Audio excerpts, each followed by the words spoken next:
What if the very air you breathe suddenly decided to kill you? The movie begins on a peaceful morning in a city park where two women sit on a bench reading and chatting casually, unaware that their world is seconds away from collapsing. One of them notices something strange in the distance. People standing perfectly still, frozen like statues. A man begins walking backward in a slow, unnatural motion. All around them, others stop moving, their faces empty. Without emotion, one woman calmly removes a hairpin and presses it into her neck. Across the city, construction workers laugh on a rooftop until one suddenly steps off the edge.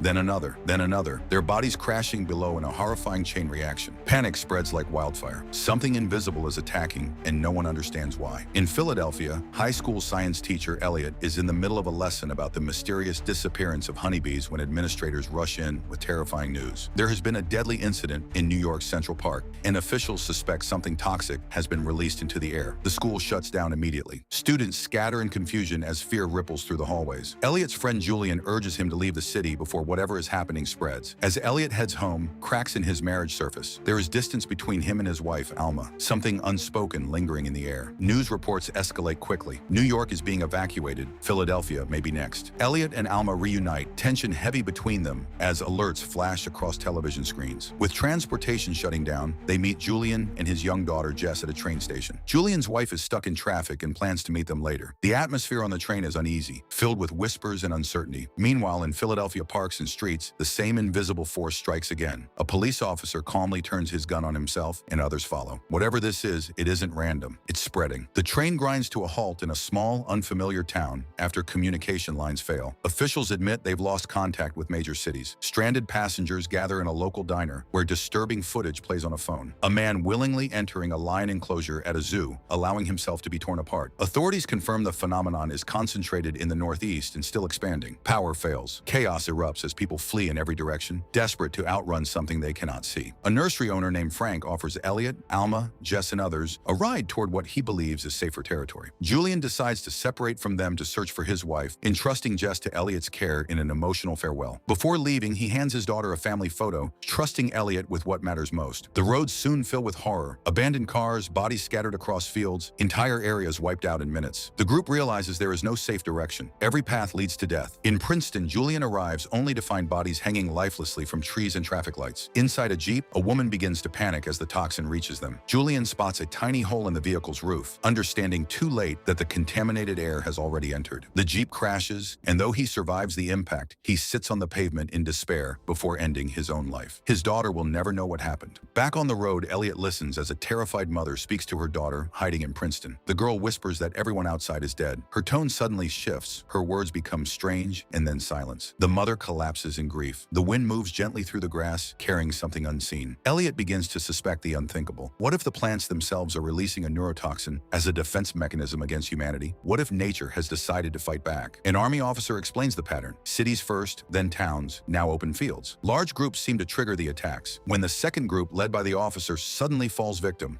people begin harming themselves one after another in horrifying synchronization. Elliot freezes, thinking desperately. He concludes the toxin may be activated by human density. They split into smaller groups, and when the wind passes over them without effect, hope flickers faintly. If this happened to you, would you stay with others for safety or risk isolation to survive? Tell me in the comments. The survivors continue across empty farmland, finding a maintenance truck with a radio confirming the toxin is carried by the wind. They hide briefly in a model home, realizing even populated areas are death traps. A lawnmower starts in the distance as a man walks straight into its spinning blades. Elliot, Alma, Jess, and two teenage boys run without looking back. The world has become a quiet battlefield where the enemy is the air itself. Hunger drives them to a house where the teenagers demand they break in for food. Elliot pleads peacefully, but the frightened homeowners inside mistake them for threats. A shotgun blasts through the door, killing one teen instantly. Another shot from a window ends the second boy's life. Elliot rushes forward, devastated, but Alma pulls him away. They cannot save everyone. They must protect Jess. Exhausted and shaken, they find another isolated house occupied by an elderly woman living completely off the grid.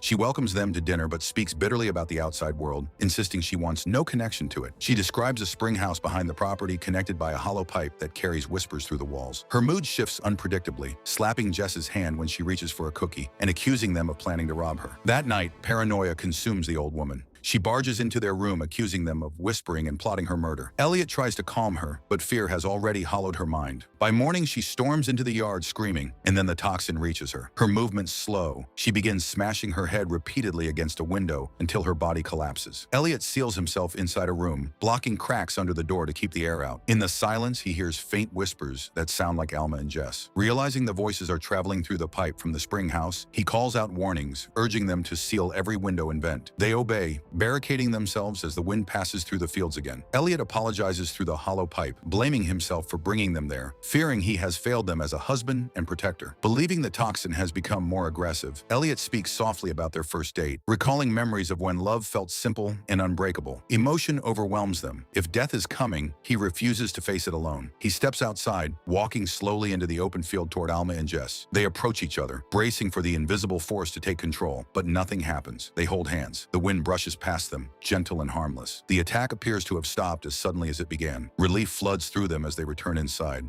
unsure whether they survived by luck or by waiting long enough for the phenomenon to end. The nightmare, at least for now, seems over. 3 months later, life cautiously resumes. Jess now lives with Elliot and Alma. It is her first day at a new school, and Alma places the family photo in her bag for comfort. News reports reveal scientists have identified strange plant activity similar to red tide events in the ocean, rapid biological reactions beyond human control. Experts warn that this may have been only a warning, not a full catastrophe. Alma takes a pregnancy test in quiet anticipation. The result is positive. A wave of emotion washes over her as she waits outside for Elliot. When she tells him, they embrace tightly, hope shining through the scars of recent terror. The world nearly ended, but life continues to grow in unexpected ways. Yet the final report suggests something unsettling. The phenomenon began and ended at specific times, almost deliberately. An environmental expert calmly states that nature may have issued a warning shot, something beyond complete scientific understandings. As normalcy returns, the memory of those frozen faces, the silent parks, the falling bodies, and the whispering wind remains etched into the survivors' minds. Elliot stands watching Jess board the school bus, holding Alma close as the breeze moves through the trees once more. The same trees that once turned against humanity now stand quietly, and every chilling moment in this story. Make sure you like this video, subscribe, and turn on the notification bell so you'll be the first to never miss another epic movie recap. Drop your thoughts in the comments about whether you believe the plants were truly targeting humanity or if something even more mysterious was at play. And if you're ready for more intense, mind-bending recaps just like this one, check out the next video on the channel right now, because the next story might be even more terrifying.